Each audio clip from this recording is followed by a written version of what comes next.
नमस्कार दोस्तों, स्वागत है आप सबका ज्ञान गंगा रहस्यमयी चैनल में। दोस्तों, आप लोग अक्सर कहते हुए लोगों को सुना होगा कि मृत्यु के बाद व्यक्ति के साथ कुछ भी नहीं जाता, वो भी उस व्यक्ति की जुड़ी हुई भौतिक चीज़ें हैं, वह सब यही रह जाती हैं। कहा जाता है कि व्यक्ति खाली हाथ आया है और खाली हाथ जाएगा, लेकिन ग्रंथों के अनुसार व्यक्ति की मृत्यु के बाद 5 चीज़ें उसके साथ जाती हैं, जो अगले जन्म तक की होती हैं या जाती हैं। वो आइए जानते हैं मरने के बाद क्या लेकर जाता है व्यक्ति। दोस्तों, अगर मेरे चैनल में नए हैं तो चैनल को सब्सक्राइब करें, बेल आइकन ऑल पर प्रेस करें। वो जानते हैं कि मृत्यु के बाद भी जाते हैं कर्म।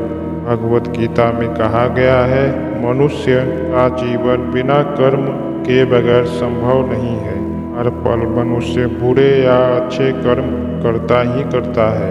मृत्यु समीप आने पर मृत्यु का व्यक्ति का कर्म वो द्वारा ही तय होता है कि उसे नरक मिलेगा या स्वर्ग के परिणाम से अगले जन्म में अच्छा बुरा फल प्राप्त होता है, और जन्म भी कहाँ या कैसे दिया जाए वह भी पता चलता है।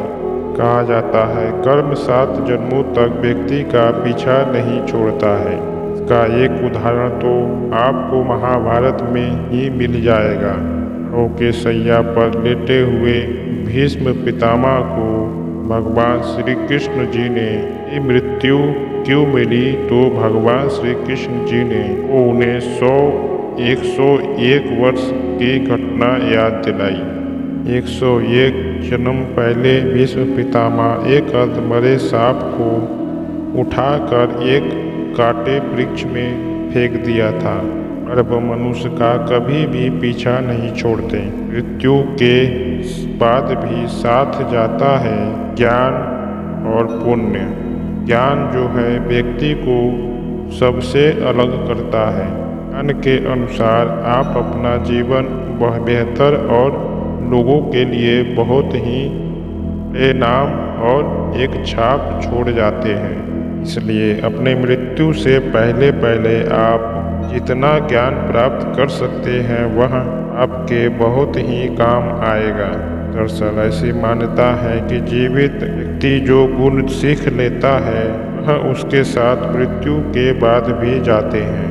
इसलिए अपना अच्छा समय खुद को ज्ञान और सीखने में ही व्यस्त करें।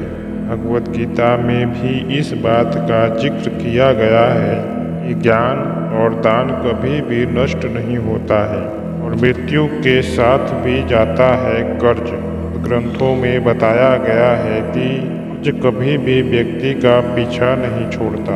अगर किसी व्यक्ति ने आपका भला किया है, उसका यह ऋण जैसे ही मौका मिले उतार देना चाहिए। अगर आप किसी का ऋण नहीं उतारते हैं तो वह उसे जन्म जन्मांतर तक वह कर्ज उतारना पड़ता है।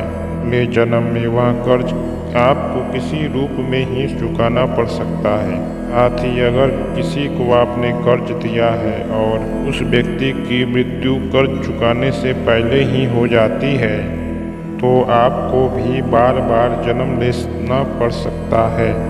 इसलिए इस कर्ज को उस व्यक्ति के मृत्यु के बाद ही माफ़ कर देना चाहिए। वह आपके लिए बहुत उचित रहेगा। और मृत्यु के साथ भी जाती हैं वासना और मोह। सदग्रंथों के अनुसार अगर किसी चीज़ को पाने के लिए चाहत रखते थे और वह चीज़ आपको नहीं मिली और उसकी मृत्यु हो जाए, तो वह व्यक्ति की मृत्यु के बाद भी उसकी चाह या वासना लगी रहेगी। सांसारिक सुखों का चाहत रखना वासना ही है। वासना को लेकर विष्णु पुराण में एक कथा भी मौजूद है। राजा भरत को अपने हिरण के बच्चे से बहुत ही प्यार था। इसी के बारे में सोचते हुए अपना प्राण त्याग दिया। अगले जन्म में राजा को खुद ही हिरण रूप में आना पड़ा।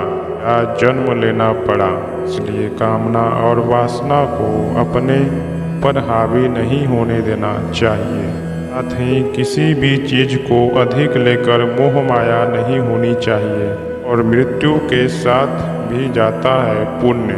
आपने अक्सर अपने घरों में बड़ों से सुना होगा कि दान, पुण्य और परोपकार कभी खाली नहीं जाता है। इसका जिक्र शास्त्रों में भी किया गया है।